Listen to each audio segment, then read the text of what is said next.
G'day, Logan Turner here. Welcome to my battleships presentation video. Today I'm going to show you my full progress to date.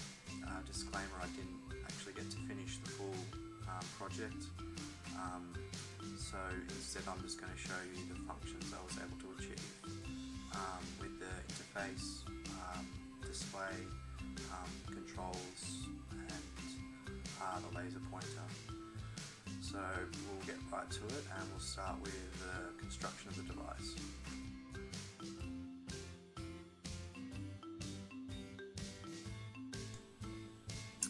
My console box.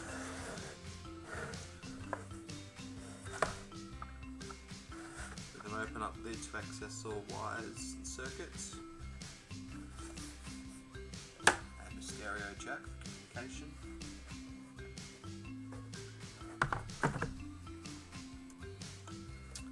.32x16 dot matrix display, purchased from JCar. It's got a DMD connector pin set which will plug into 8 pins, I believe, from ground to pin 6, and that's it, feed into the console.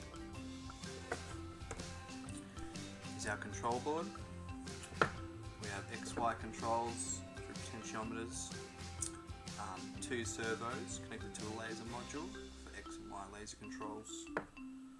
We have the 1 button and a 2 button for user input and power supply on and off switch. Wires all grouped together, so these to plug into the Arduino. And this is the console with the controls once it's fitted.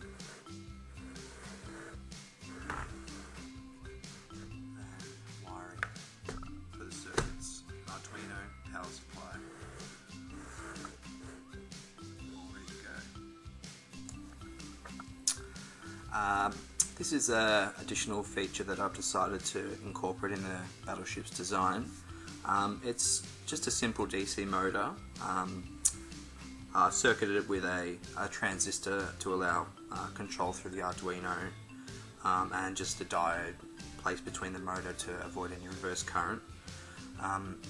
The idea behind the motor is that I've attached a counterweight to the shaft. This will basically perform a force feedback feature. So when a button is pressed, say the fire button, vibration will be felt as a short delay set to the motor, and you'll feel it through the device, which will emulate that you've fired a shot.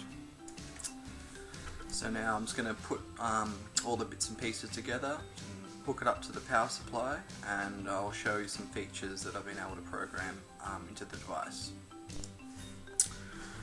So here's the device all ready to go. Power supply, 9-volt battery is inside the device.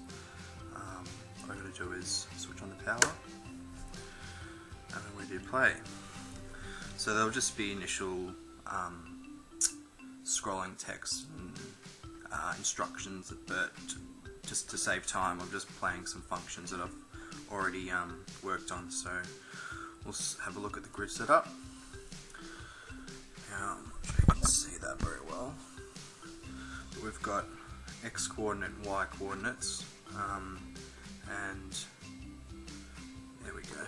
So if you can see the cursor moving down with the Y and across with the X-axis. This will be where ships are placed. I've got a function that can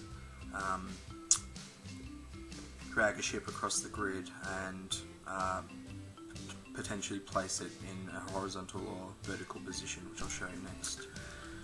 This is the grid setup with a 2x1 cruiser ready for ship placement. So we can just move it around the grid.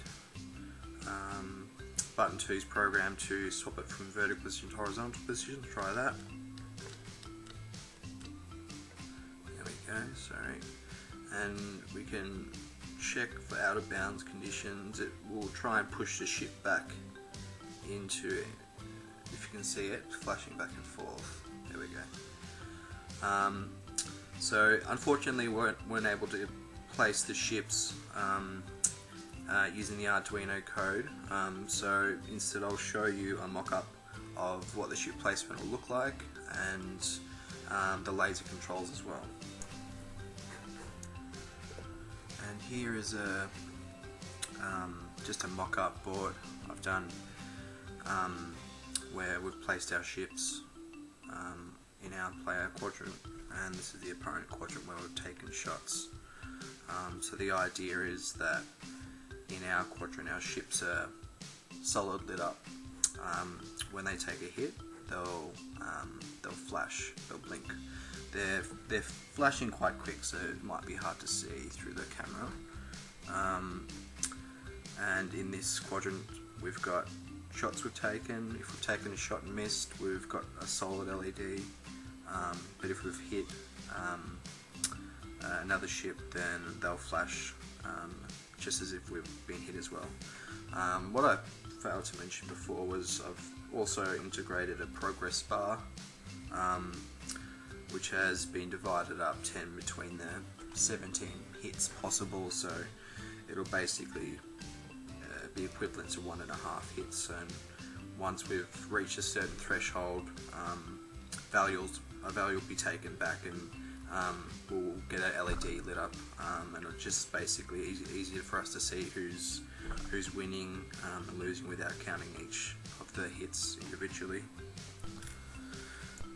This is just a demonstration I've got with the laser module. I'm just using the cursor grid again just to show you the movements. I haven't been able to fit a grid in with the camera, but it has taken a bit of time to map it out to get that 50 centimeters squared area precisely. I've had an issue with one of the servos jittering quite a bit just because of delay. I've had to use to refresh the screen, but apart from that, the servo wasn't too hard. The servos weren't too hard to control with the potentiometers. Yeah, so this is the final product. Tested out the communication port just through, sorry, it's on this side, just through the tutorials. It seems to work fine just with a wide connection to another Arduino. But yes, as a final product, I'm quite aware that it doesn't meet the full requirements for the assessment. Has been quite tricky trying to figure out most of this at home, but still feel like it was a decent attempt. Thanks for watching the video, and I look forward to hearing back your feedback. Thanks, bye.